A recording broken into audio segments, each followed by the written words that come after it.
Ay ay ay ay ya da da da da. Ay ay ay ay ya da da da da. Ay ay ay ya da da da. Ay ay ay ay ay ay ay.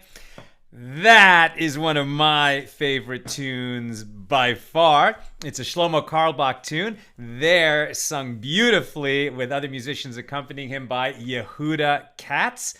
He calls it "We're So Happy," but the Hebrew is "B'simcha Rabba," with great joy, and that is referencing lines from the Torah when the children of Israel had crossed the Red Sea. We came through on dry land, and then Pharaoh's chariots came after us, trying to destroy us, and the waters fell in on them, and our oppressors were drowned right before us, leaving us forever free and not having to live in fear. A great moment in history, one worth remembering on this, the birthday of the modern state of Israel, Yom Ha'atzmaut. Those lines, by the way, right? So praises to God, the Most High, their Redeemer and Blessed One who was blessed. Moses and the children of Israel sang to you a song with great joy, B'simcha Rabba, and they all exclaimed, "Who is like you, Lord, among the mighty? Who is like you, majestic in holiness, awesome in praises, doing wonders?" Now that moment right there, obviously they were rejoicing with great joy, but even there including awesome, that word awesome, which we use these days just to mean awesome, it's great, it's fantastic. But the word awesome really means with awe, right? Worthy of awe. And as we'll come to later in today's study, this idea of can one rejoice and tremble at the same time? Is it possible? Is it actually obligated? We shall be discussing that a little later. How are you, my holy sisters and brothers? Let's light up the darkness. Who is with us as we get it going on a Thursday evening, getting psyched for Shabbos?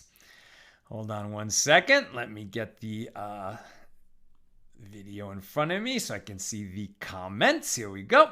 Nancy in North Carolina, Renee in Indy, Melissa in New York, Yehuda in South Carolina, James in Indianapolis, Ann in Merced, PK in Colorado, and greeting Yehudis, Stephen in Dover, New Hampshire, Pauline in Arkansas, Joyce saying shalom, Jennifer in Florida, Carolyn in Raleigh, Debbie in South Texas, Paul in Chicago, Tracy in Oklahoma, Zipporah in LA. Welcome, Zipporah. Sharon in New Jersey, Pedro in Orlando, Gail in Virginia, Tevi in Orlando, Garrett, yes, and Bill in Berkeley. Welcome, everybody. Ooh, let me see if I can get the YouTube going in front of me. Hold on one second. There we go. And on the YouTube side, Lynn in North Texas and Lindsay in Cincinnati. Welcome, everybody. We have some really interesting material to cover today. Where are we? This is Daf Daled, page 4, here in Tractate Yoma. That's the 6th tractate of the Talmud, and these are the laws of Yom Kippur. We are working our way through chronologically as Yom Kippur was observed in biblical times. So we're starting 7 days before Yom Kippur, when the high priest, who would perform the atonement service on behalf of the nation, went into sequestration, right? So the priest left his own home and was lodged in a special room within the Holy Temple for 7 days prior to Yom Kippur. And right now we're in the midst of a multi-day for us, since we're doing 1 page a day, multi-day debate between Rabbi Yochanan and Reish Lakish, great friends and great passionate debate partners. And they're arguing about what is the source for this 7 days. So Rabbi Yochanan holds by the theory that we've discussed quite a bit already, which is the idea that, well, the high priest sequesters for 7 days before Yom Kippur, just as the original high priest, which was Aaron, Moses' brother, and Aaron's sons, who were not the high priest, but they were the other priests, just as they sequestered for 7 days prior to the inauguration. In other words, prior to the beginning of their service as priests, the original priests serving the nation, and before they, sort of kicked off doing their duties, they were sequestered for 7 days inside the tent of meeting, in that case, the tabernacle. Reish Lakish says no. The reason that the high priest sequesters for 7 days prior to Yom Kippur is analogous to, influenced by, the source of it is that Moses sequestered for 6 days, actually, not 7, but it's the same idea. They'll add a day, for other reasons. But the idea of sequestering for about a week prior to what? Prior to encountering the divine presence, right? Being within the Shekhinah, as it were. Moses was inside the cloud of glory at Mount Sinai for 6 days. And then on the 7th, God spoke to him, right? So we're not talking there about the revelation at Mount Sinai, which was to all the people when the 10 Commandments were given. But then what happens immediately after? Moses ascends and is up there for 40 days and nights, receiving the rest of the Torah, right? The 10 Commandments, that's 10 of the 613 commandments contained within the Torah. So Moses would receive all of them and sort of take dictation from God, as it were, and write it down. And those would become the 5 books of Moses, the Torah. So just as Moses sequestered for approximately a week prior to, really having this awesome encounter with the divine presence, so too the high priest for the rest of the generations, at least while the tabernacle or the temple was standing, the priest would have this time. The high priest would have this time of preparation before having this intense and awesome encounter with the divine presence. When does the high priest do that? On Yom Kippur, not the whole day, but when he enters the Holy of Holies, which no one may enter at any other time but Yom Kippur, when the high priest himself enters. We've discussed earlier that there's occasionally the need to do maintenance in that room in the temple, but when a workman will go in there, he does not go through the curtains in order to have that encounter with God's divine presence, as it were.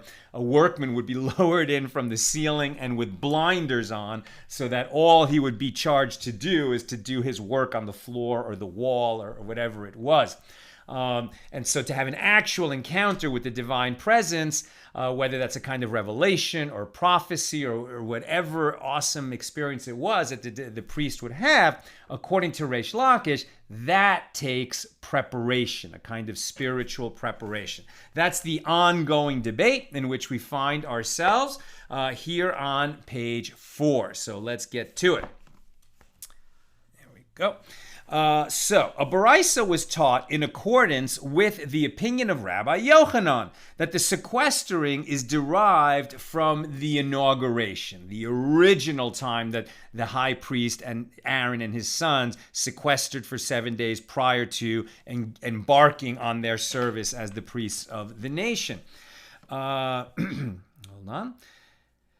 Okay, so a Baraisa is taught in accordance with Rabbi Yochanan that the sequestering is derived from the inauguration, and a Baraisa was taught in accordance with the opinion of Reish Lakish that it is derived from Moses' experience at Mount Sinai. And the Gemara elaborates. A Baraisa was taught in accordance with the opinion of Rabbi Yochanan. So in other words, what's a Baraisa? A Baraisa is a teaching of the Tanaim, contemporaneous with the Mishna, that didn't have quite the authority of the Mishna, so it wasn't included among the Mishna. The Mishnas, right? The Mishna general with a capital M is the collection of Mishnayos. So a teaching of the rabbis, the sages, up until the Mishnah was published. Those are called the Tanaim. So a Baraisa is a very, very important teaching. In some way, it wasn't including among the Mishnayos, but it has a lot of authority. So there's one Baraisa that supports Rabbi Yochanan, and there's another Baraisa that supports Reish Lakish. So Baraisa was taught in accordance with the opinion of Rabbi Yochanan. It was taught with regard to the inauguration. This is Leviticus 16:3. With this, Aaron will come into the sanctuary with a young bull for a sin offering and a ram for a burnt offering. Now, to what is the term "with this" referring? It is referring to that which is stated in the matter. Okay, what is the matter? It is the matter of the inauguration. In the manner that the priest was prepared for the inauguration, so too is he prepared for Yom Kippur.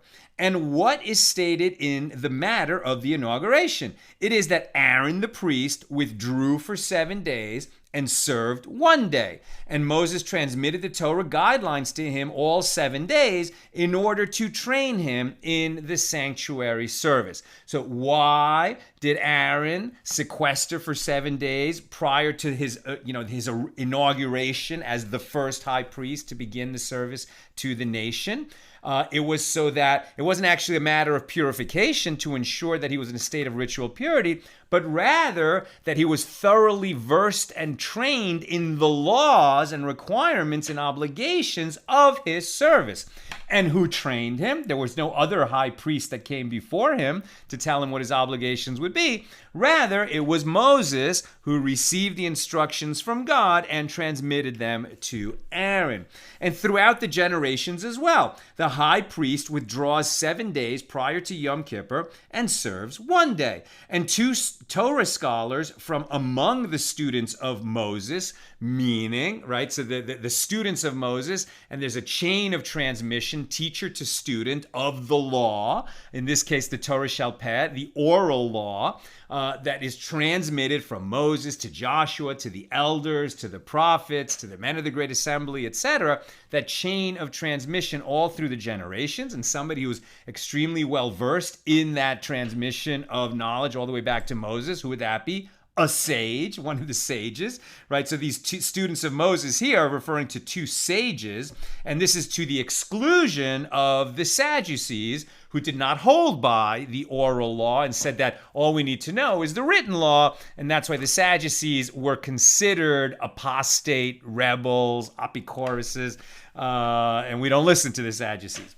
And these who are not the Sadducees, who are not the students of Moses. So, in other words, 2 sages transmit the Torah guidelines to the high priest all 7 days prior to Yom Kippur in order to train him in the sanctuary service. From there, the sages said in the Mishnah, 7 days prior to Yom Kippur, the sages would remove the high priest who performs the entire Yom Kippur service. That high priest is removed from his house to a special room in the Holy Temple known as the Chamber of Parhedron. And just as the sages would remove the high priest, so do they remove the priest who burns the heifer in the ritual of the red heifer, which we've discussed. There were only 9 of them in all of Jewish history, but when they had one of these red heifers that was kept in a state of purity, then it was time to slaughter it and burn it and collect its ashes, which would be used for the waters of purification. Whenever that kind of ritual was going to happen, right, only 9 times in the 1200 years between the tabernacle and the temples, when they were doing one of those rituals, also they would sequester the priest that was going to perform that ritual for 7 days. And with regard to both this priest, whom the sages sequester prior to Yom Kippur, and that priest, whom the sages sequester prior to engaging in the burning of the heifer, one sprinkles upon him all 7 days of sequestering. What do they sprinkle on him? The purification water with the ashes from all the previous red heifer sin offerings that were safeguarded there in the temple.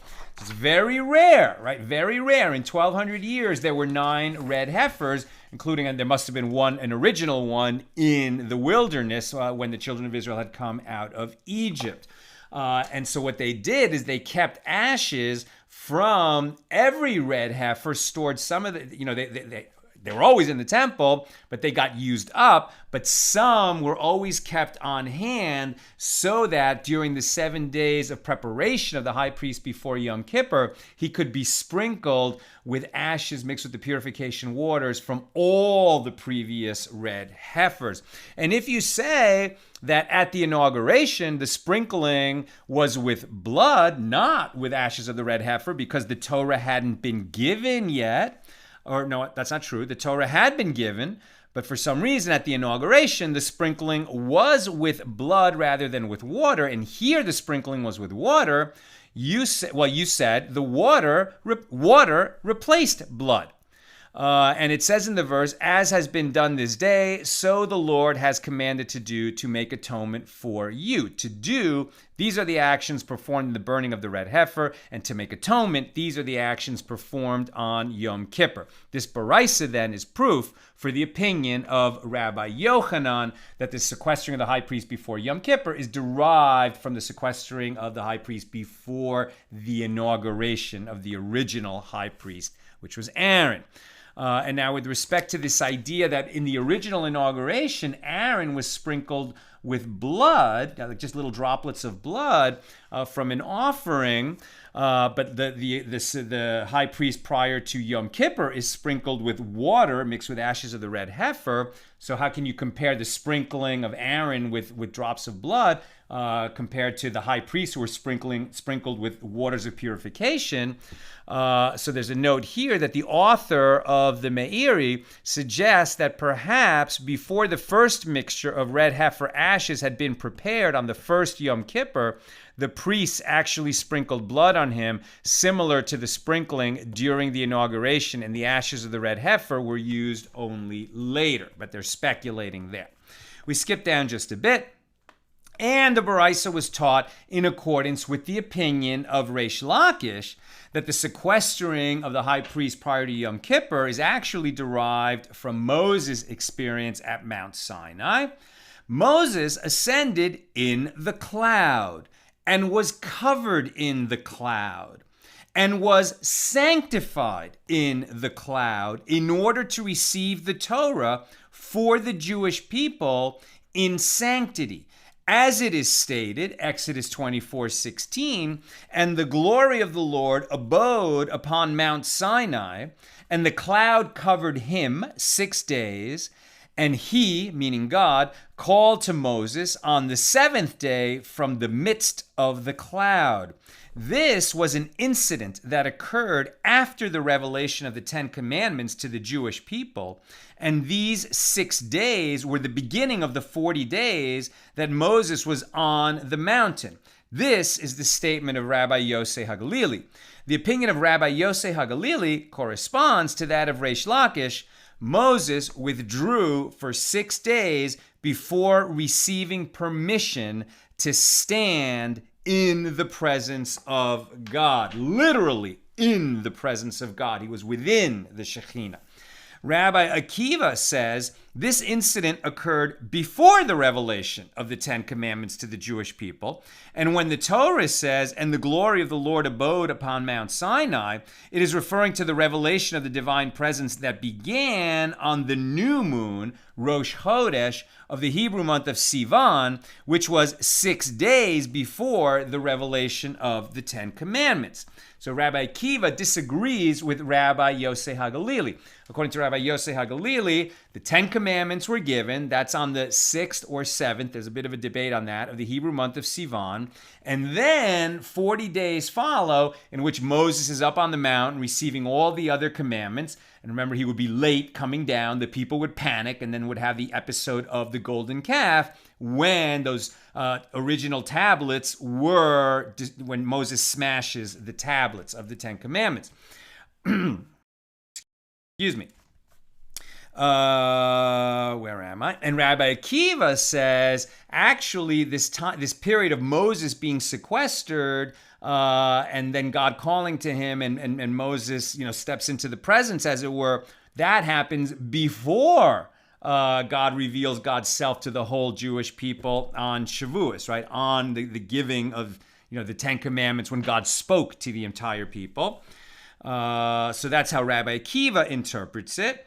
And that which is written, and the cloud covered him, according to Rabbi Akiva, means the cloud covered it, right? The it or the him is a little bit ambiguous here. Does it say that the cloud covered Moses or that the cloud covered Mount Sinai? So according to Rabbi Akiva, the cloud covered Mount Sinai, and then he called to Moses. God called to Moses, so Moses and all of the Jewish people were standing at the foot of the mountain and listening. And if God did not mean that Moses was to climb the mountain, why did he call to him? The verse comes only to accord deference to Moses, as the entire nation heard God address Moses directly. Rabbi Nassim says Moses was in fact called to enter the cloud. However, his entrance was not for the purpose of sequestering and purifying him. Rather, the verse comes only to cleanse the food and drink that was in his intestines, to render him like the ministering angels who require neither food nor drink. We have elsewhere that when Moses was up on Mount Sinai for 40 days and nights, receiving that dictation from God, he didn't eat or drink. He was like the angels who don't require food or drink. Rabbi Mattia ben Harash says the verse calling Moses into the cloud comes only to intimidate Moses. In other words, to instill in him a sense of awe of the Creator, so that the Torah would be delivered with reverence, with quaking, and with trembling. As it is stated, Psalms 2:11, serve the Lord with awe and rejoice with trembling. And apropos the end of this verse, the Gemara asks, what is the meaning of and rejoice with trembling? Joy and trembling seem contradictory. How can you both rejoice and tremble at the same time? And Rav Ada bar Matana said that Rav said, where there is the joy of fulfilling a mitzvah, there will be the trembling of the awe of heaven there. And then we also have this note here about Rashi and Tosafos explain that this sensation of awe and trembling simultaneous is limited to the experience of revelation, right? So only one who is experiencing a direct revelation from God would really have this simultaneous rejoicing and awe, or rejoicing and trembling. But others explain that during Torah study, like we're doing right here, which causes the heart to rejoice, one should also be in awe of the Creator. In other words, the fact that when we do Torah study, it's like God is speaking to us. The more we delve in, the more we study, the more we hear God's words, like stuff that we hadn't even heard before. As we study it, it's like it comes out to us. What God meant to communicate to us, and we missed it before. Now we're finally get it, right? Like the way when you study a complex poem, and at first you hear it and you kind of get it, but the deeper you get into it, the more you unearth of what the poet meant to tell you. And so as we're hearing God's voice through Torah study, that should give us great joy, but one should also tremble, meaning the way it's put here is one should tremble, meaning that while we're rejoicing in hearing God's word, we should remember that it is God's word, and that will keep us humble, and note that, we may think we're discovering it all, but there's always more to learn. And we may think that we've nailed it. We totally understand it now, but, maybe we don't. And in any case, the more we become aware of the glory of God, the more we get a sense, of how literally awe-inspiring God is, and that we should be cultivating that sense of trembling alongside of our rejoicing.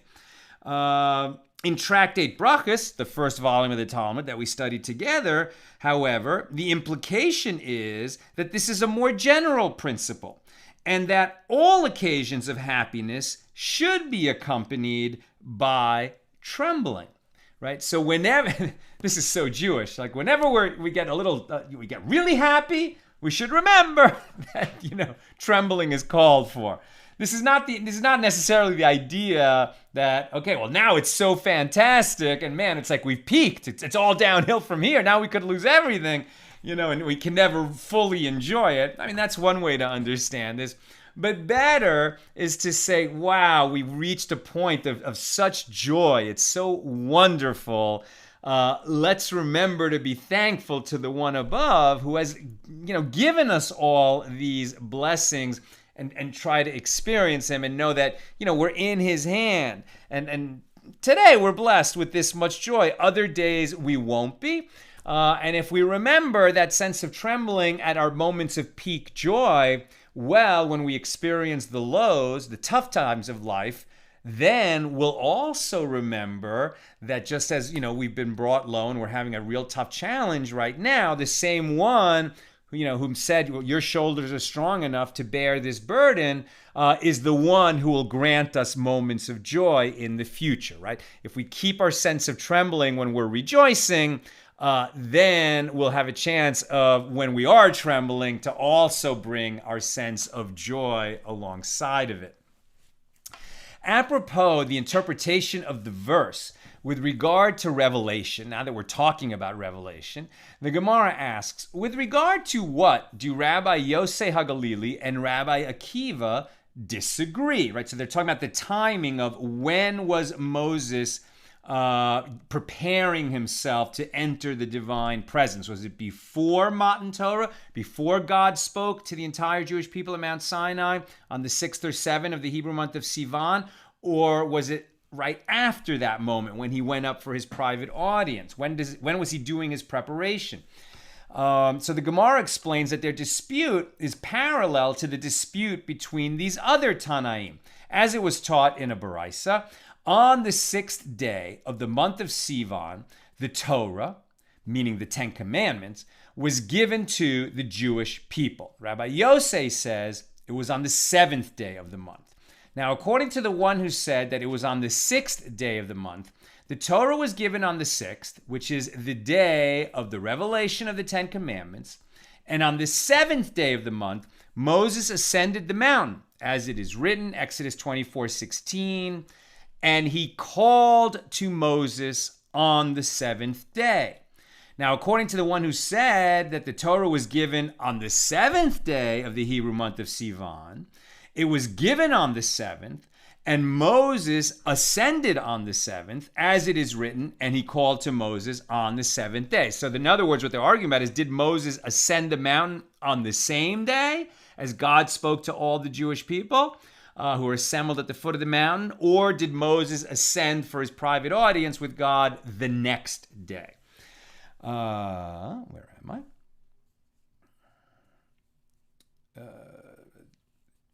And it was in Moses. So the Gemara proceeds to link the two disputes. So Rabbi Yosei HaGalili holds in accordance with the opinion of the first Tana in the Baraisa, who said that it was on the 6th of the month that the Torah was given, and therefore this incident occurred after the revelation of the Ten Commandments. And that is why he explains the verse, and the glory of the Lord abode on Mount Sinai, and the cloud covered him for 6 days. To mean that the cloud covered Moses. Remember, covered him or covered it could be, you could translate it either way.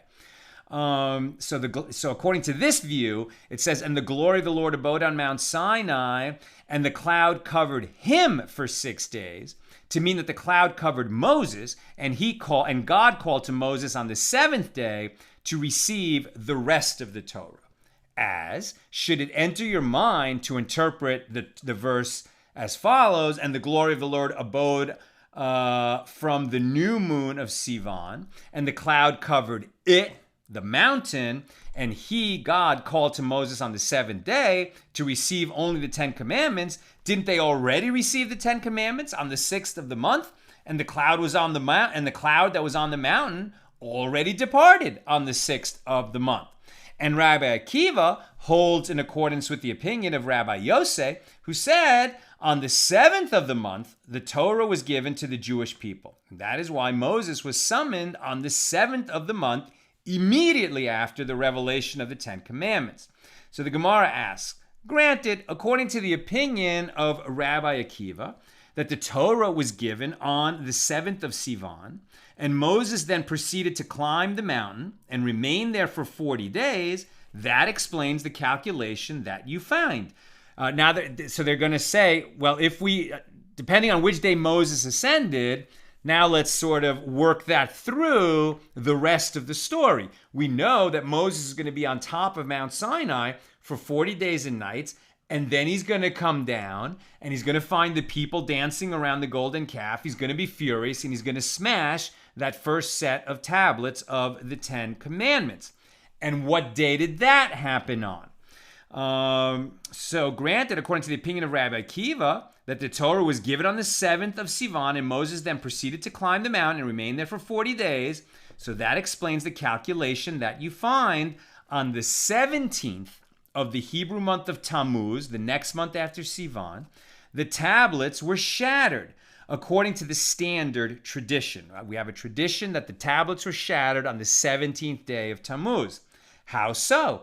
Calculate 24 days until the end of Sivan and 16 days of Tammuz, and they total the 40 days that he was on the mountain. And then on the 17th of Tammuz, he descended from the mountain, and he came and he shattered the tablets.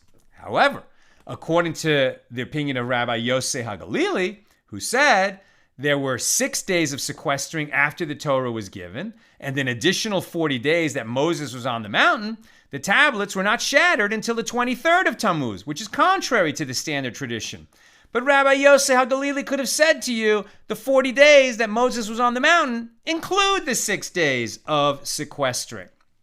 The master said in that Baraisa cited above, that when the Torah says, and he called to Moses, it means that Moses and all of the Jewish people were standing and listening. So the Gemara suggests that this supports the opinion of Rabbi Elazar. As Rabbi Elazar said, that when the Torah says, and he called to Moses, it means that Moses and all of the Jewish people were standing and listening. And the verse comes only to accord deference to Moses, right? It says, and he called to Moses. Now, does that mean that only Moses heard God's voice? Or was Moses standing among the whole nation of Israel and everybody heard God's voice? In which case, why does it say, and he called to Moses? And according to Rabbi Elazar, this was to accord deference to Moses. In other words, the whole Jewish people, the 2 million people assembled there at Mount Sinai, heard God say, Moses, right? Moses. He talks specifically to Moses. So from Rabbi Elazar's statement, it is clear that all of Israel heard the voice of God. But the Gemara raises an objection. The Torah states, and when Moses went into the tent of meeting, that he might speak with him. So this is, later after the Torah has been given and they've built the tabernacle, and Moses would go in and out of the tent of meeting, and he would have encounters with the Lord on a pretty regular basis. And when Moses went into the tent of meeting, that he might speak with him, well, then he heard the voice speaking unto him, unto Moses, from above the Ark of the Covenant, upon whose cover that was on the Ark of the Testimony, from between the two angels, the two cherubs, and he spoke unto him. That's number 789. So the Torah could have said he heard the voice speaking to him. However, instead, the verse said he heard the voice speaking unto him, indicating that the voice reached him alone. Moses alone heard God's voice, and all the Jewish people did not hear it.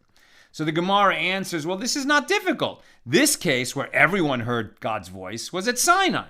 In that case, where Moses alone heard God's voice was at the tent of meeting. These are different cases, different situations. Or if you wish, say instead an alternative resolution. This is not difficult. When God addressed Moses by calling to him, everyone heard. That which God subsequently communicated by speaking, right? God called to Moses or God spoke to Moses, different verb. Moses alone heard when God spoke to him. So Rabbi Zerika raised a contradiction between verses before Rabbi Elazar. And some say that Rabbi Zerika said that Rabbi Elazar raised the contradiction himself. It is written in one place, and Moses was not able to enter the tent of meeting because the cloud dwelt on it. That's Exodus 40:35. As Moses was unable to enter the cloud. It was a cloud of the divine glory, a cloud of the divine presence, and it was, not like, it wasn't just like a fog. It was something spiritually so dense that Moses couldn't penetrate it, couldn't even enter it.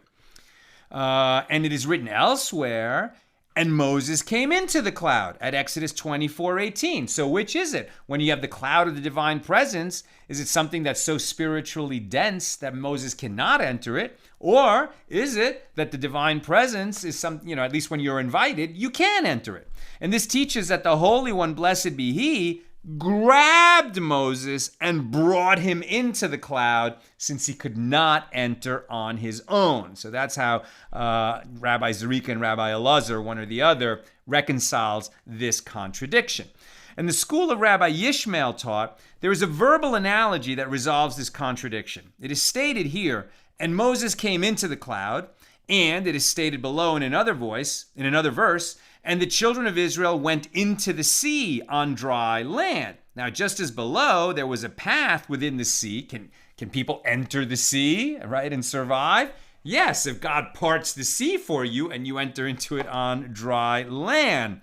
And so just as it is written, and the water was a wall for them when the children of Israel entered the sea, so too, when Moses entered the cloud, God parted the cloud, as it were, and made a corridor for Moses to enter. Now, the verse says, and he called unto Moses, and the Lord spoke unto him from within the tent of meeting. That's Leviticus 1:1. Now, why does the verse mention calling before speaking? And God did not speak, and did God not speak to him at the outset? God has already been speaking to Moses.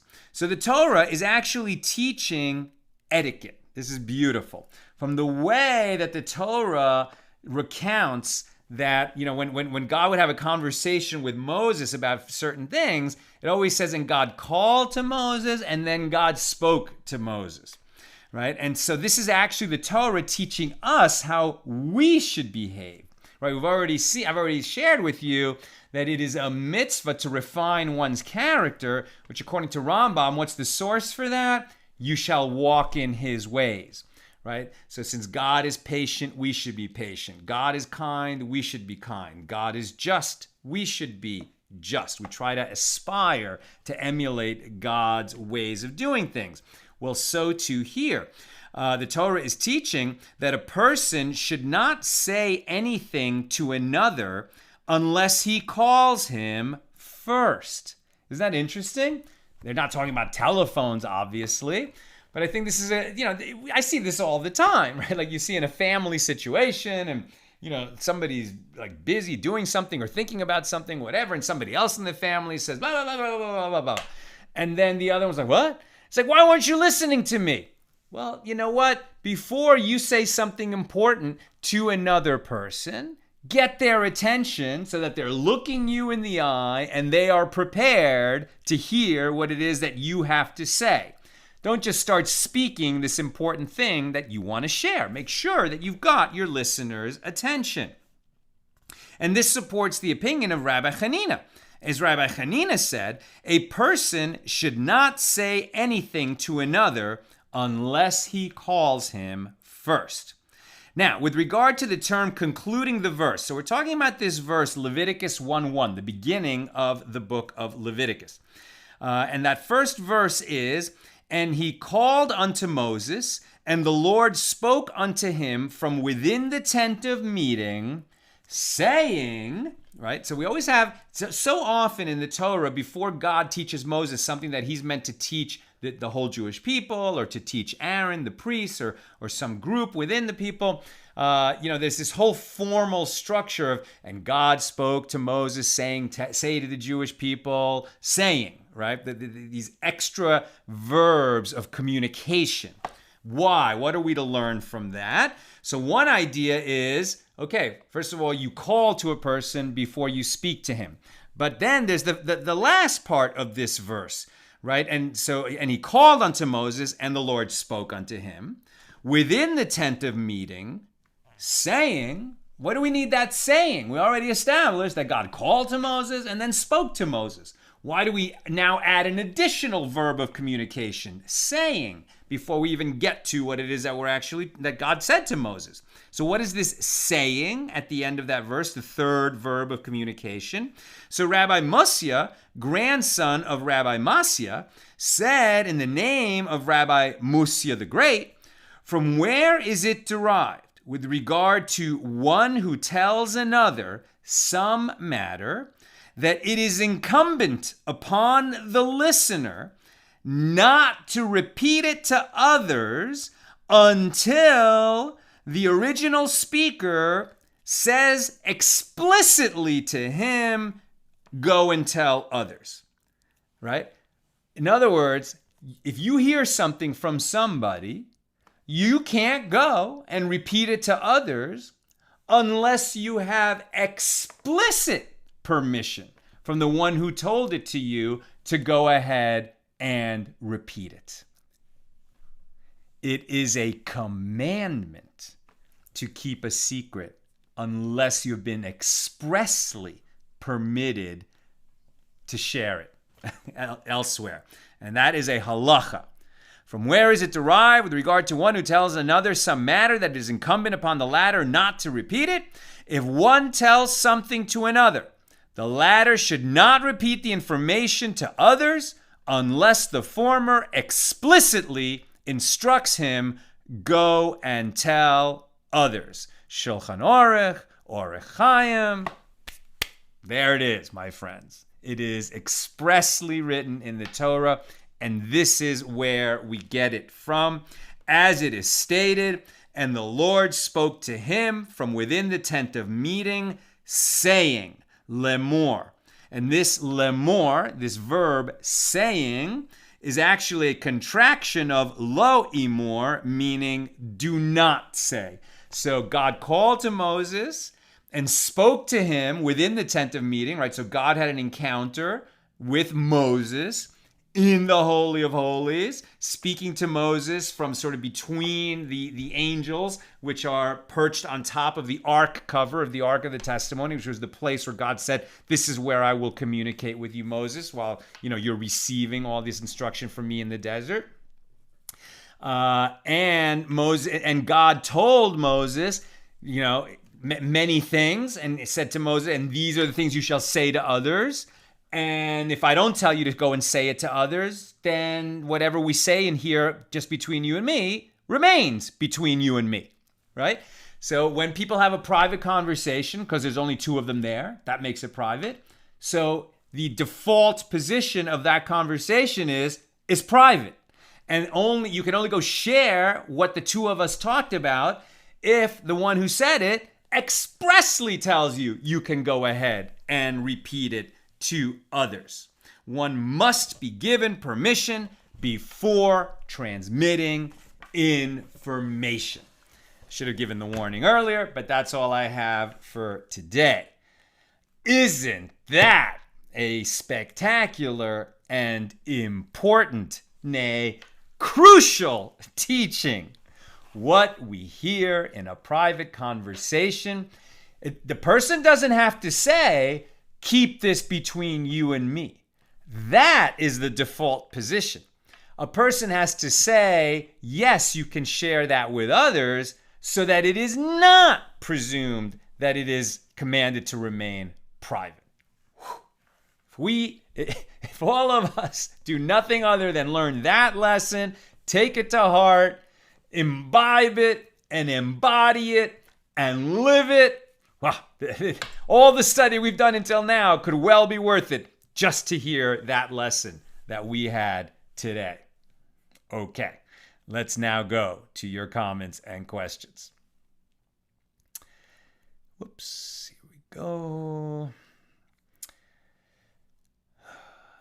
Come now. Reload. Very good. Yoma for questions. Okay, Rebecca found that interesting about the worker. Do you know a source I could learn more? Always wondered how the floor was swept. I'm sorry, I don't remember the page number. We've covered it, right? So where did it come up? I think it must have been in Tractate Pesachim. How will I find it? I don't know if I included it in the little notes that I take at the end of each class to make it searchable. Then you could search it that way. And just sort of Google accidental Talmudist, worker lowered into the Holy of Holies. But I don't know that I wrote that. What was it apropos of? It's also the idea of temple maintenance, which you would think would come up in Tractate Shekalim, but I'm pretty sure we covered that a little bit earlier than 3 weeks ago. So I think that those lessons were somewhere in Tractate Pesachim, but I'm sorry I can't give you a page number. But we definitely covered this idea that the worker was lowered in and with blinders on when he went in. Okay, Sharon, what distinguishes a Sadducee from a Karaite? Okay, so not much, except that the term Karaite is also, there are Karaites today, but what was called a Karaite in Talmudic times is not really connected to what is called a Karaite today. There's some similarities, but there's a lot of differences.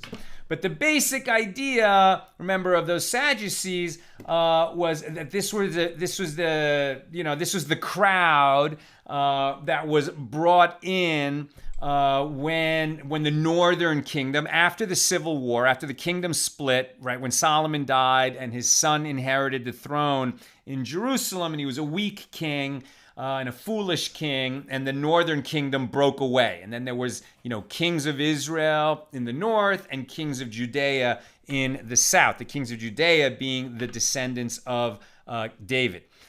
In the north, these, they didn't have the temple, and so they kind of built their own pretend temple, as it were. And eventually, the northern kingdom fell to Assyria. The Assyrians came in and they exiled all the Jews from the northern kingdom and replaced them with these people who were brought in to populate the land, as it were. And now, so these non-Jews were living in the land of Israel, and they started to be attacked on a regular basis by lions, right? And they realized that, especially during this time, when, we lost the northern kingdom, but we didn't lose the right, to have a kingdom of, of the nation of Israel in that land. There still was Judea and a king sitting on the throne in Jerusalem. And so they said, we better convert to Judaism. And they did, but it wasn't really a conversion for the right reasons, right? It was a conversion out of fear. And it wasn't a wholehearted conversion. And part of what was lacking in their conversion is they said, all right, we'll take on this written Torah, but we're not going to take on the oral Torah and that tradition of the oral law being passed down from Sinai through the generations. And so the Sadducees came from that group. And they did not recognize the authority of the sages. So not surprisingly, the sages wanted no truck with the Sadducees. But that's a little bit different than... So back then, yes, they were the Karaites. But that term Karaite can be a little bit misleading. Okay, so Steve Ribbich, with only ever having been 9 red heifers, was there a period when they ran out of red heifer ash? Now that's an excellent question. And it seems like I don't think they did. I think they were able to, there was no I don't think they needed much ash to mix with a lot of sprinkling waters, and they only needed a few drops. But, presumably a lot of people needed to be sprinkled with those drops. I mean, anybody who wanted to enter the temple after coming into contact with a dead body needed to get that sprinkling on the third and seventh day of their purification. Nevertheless, it would seem that before they ran out, a new heifer would show up. It was just part of, the miraculous nature of this ritual. And eventually, there was no temple anymore, so they didn't need a red heifer. So I'm not aware that there was a time, off the top of my head, I'm not aware of a time when they ran out of the ash. I could be wrong, but, I just don't have a memory of that, and perhaps we'll encounter more of a discussion about this when we get to that subject later in our Daf Yomi journey. Lucy. Maybe the 6 or 7 days waiting for Moses was in order to prepare his heart for his encounter with the divine. And I think that would be more in keeping with the view of Reish Lakish. And this debate, remember, between Rabbi Yochanan and Reish Lakish about what is the source and the reasoning for the sequestering of the priests before Yom Kippur, whether we compare it to Aaron being sequestered before the inauguration of the priesthood, or Moses being sequestered before his encounter with the divine, paralleling how a high priest on Yom Kippur encounters the divine when he enters the Holy of Holies. So it would seem that when you talk about his heart being prepared, that's more in keeping with Moses' preparation, like like Reish Lakish argues, it was what the precedent for the high priest sequestering before Yom Kippur. So let me read your question. You're probably saying just what I'm saying. Maybe the 6 or 7 days waiting for Moses was in order to prepare his heart for his encounter with the divine, and the waiting and sequestering of Aaron and his sons for the inauguration of the Mishkan was to learn all about the ceremonies, etc. It seems to me that the sequestering of the high priest is for both reasons: preparation for the encounter with God in the Holy of Holies, and also for learning the complex ceremonies of the day.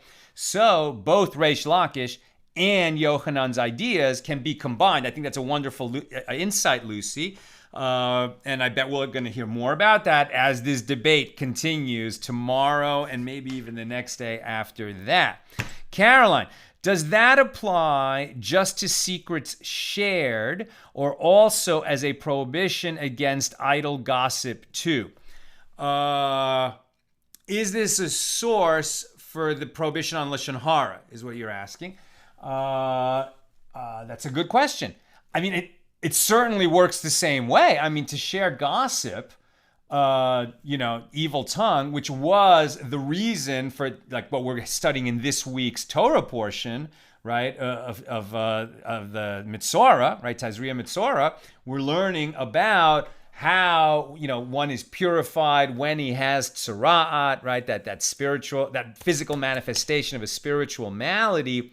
What was the malady? And our sages teach that you would get these eruptions on the skin because you had abused the power of speech that is given to us. And so, gossip in our tradition is a big no-no. So, it's not just sort of revealing a secret. That it's a little different, right? Revealing a secret and transmitting gossip are not the same. But they're certainly related, and I think we could at least add this, prohibition on revealing secrets, add the weight of that prohibition to our sources for why we shouldn't gossip. But it's not the only reason why we don't gossip.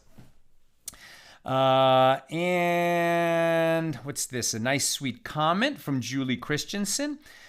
Thank you, Father, for giving me the privilege of knowing you and your word through Sal and Nina. May God richly bless you and your family. That's so sweet, Julie. Thank you. And may the blesser be blessed. May you be blessed as you've blessed us. Okay, my friends, that's what I've got for us today. With God's help, we'll be together again tomorrow, Friday, Erev Shabbos. And as always on Friday, the show is early at noon Pacific. And then Saturday night after Shabbat ends here in Los Angeles. So, as we get into summer, the Saturday night show is just going to get later and later. It can't be helped. I can't go on air like just as soon as Shabbos ends. I have to do some preparation.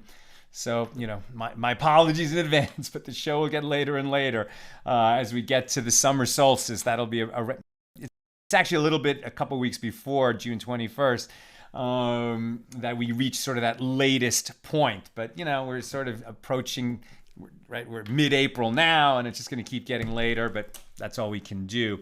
And a word of warning, this Sunday, there's not going to be a program. Sunday evening, because Sunday during the day, I'm going to be at an all-day training for our volunteer security force. A bunch of guys are trained to protect the small minions who can't afford security guards to stand in front. This is a time when we have to take security very seriously.